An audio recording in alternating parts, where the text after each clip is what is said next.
Good morning. I salute you, Ugandans, and I salute health workers who keep on striving hard to keep Ugandans alive and to keep Uganda alive. Yes, I'm back with dying in dignity.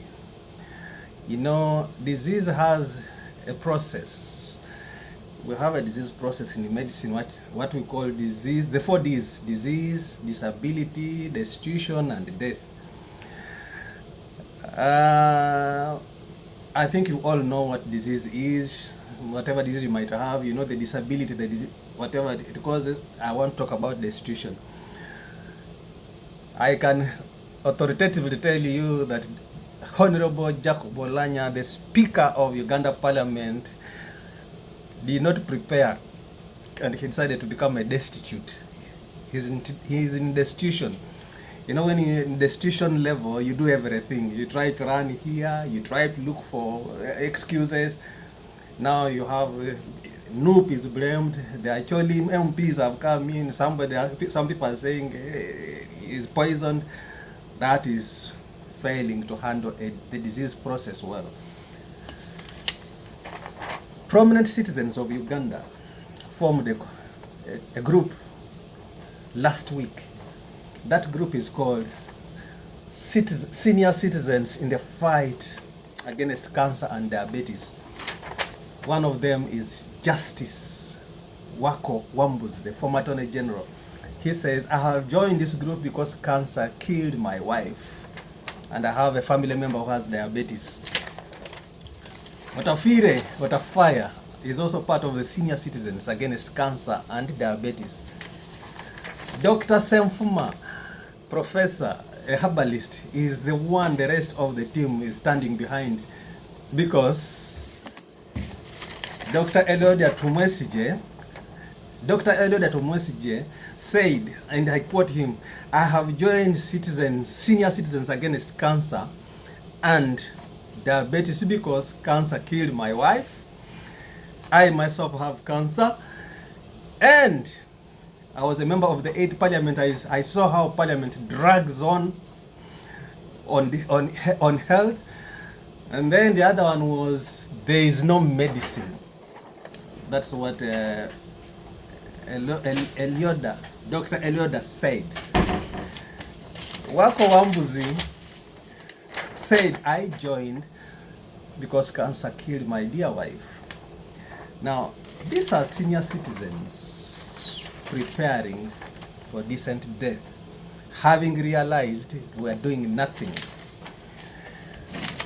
Speaker Oulanyah had an opportunity in whatever parliament to develop a specialist hospital. He instead presided over thieves.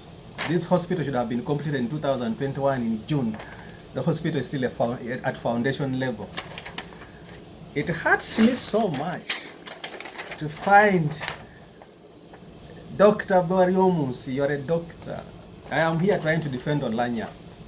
When my colleagues, the Ugandans in America, decided to say we are going to demonstrate against Oulanyah, I said I will not, because I'm supposed to preserve Oulanyah's life. I'm supposed to admit Oulanyah, help him in his suffering, alleviate it, or preserve his life. I will not join you. But I said I'm going to use this opportunity to talk to Ugandans.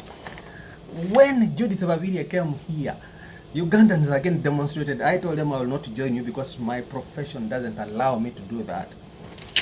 I find it so painful to see Dr. Baryomunsi, the way you're appearing and taking sides in conflicts in Uganda. You're a doctor.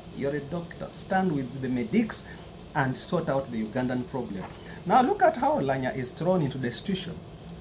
A Speaker of Parliament. No, you're supposed to die in dignity. The way Oulanyah has been shouted at and is now the story, that is not dying in dignity. I told you, dying in dignity is simple. Before your wife, before your children, and perhaps your priest or religious leader ushering you in to heaven. It's not about running here to die in machines. Oulanyah, you're simply fearing death, which you had. Maybe you'll have an opportunity to prepare for it. Don't leave senior citizens to be desperate like this. Now, Dr. Semfuma, a herbalist is the one the senior citizens are standing behind. Those who served like you, and now you are in service, but you instead are abusing the service. By the Ugandans, let me tell you this. There's a national referral, there's international referral. Every Ugandan citizen is entitled to that referral in case there is a complication of a disease. But then, this one went wrong because Oulanyah was referred. Oulanyah, who has been presiding over thieves. Oulanyah, who has been presiding over parliament that doesn't take decisions. Now look at what the senior citizens are doing. This is Dr. Elioda Tumwesige, who says, I know how parliament drags. For 20 years, a health bill has failed to pass in Ugandan parliament. And that's why Dr. Elioda has also decided to join senior citizens against cancer and diabetes. So, Mr. Oulanyah, you are now a destitute. People are being accused for your,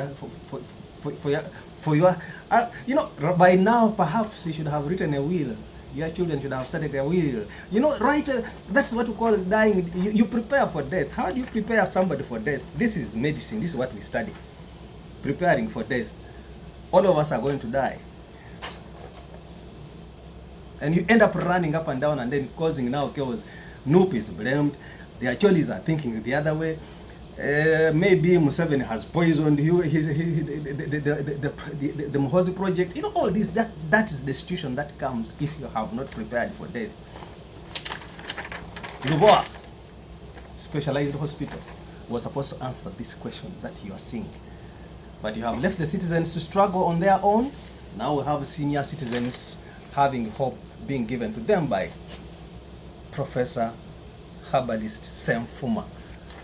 Justice Katusi, Kahinda Otafaya, all those people have now joined the coalition of citizens, senior citizens, geriatric medicine. Judith Babirye flew to America and she had a normal delivery. Judith Babirye, let me tell you, I work in labor and delivery. I am sure the only strange thing you got in America was a car seat, because no American child leaves a hospital without a car seat. The rest, Colgate, a toothbrush, a comb, baby diapers, baby clothes, these are things that you can provide in Uganda. So you only flew here for a car seat, which you didn't take back to Uganda. Fellow citizens,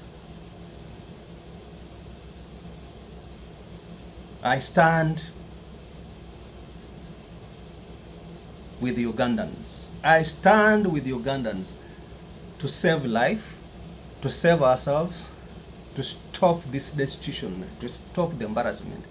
The people of Karamoja are now quarreling that the Honorable Lokodo was not offered, whatever you call it, offered state, whatever. He died in destitution. He died away from home. Let's learn to die at home. Let's learn to die at home, and every person will walk there, even school children whom you taught, the ones who know you, those who voted for you will walk in and say, bye-bye, good morning.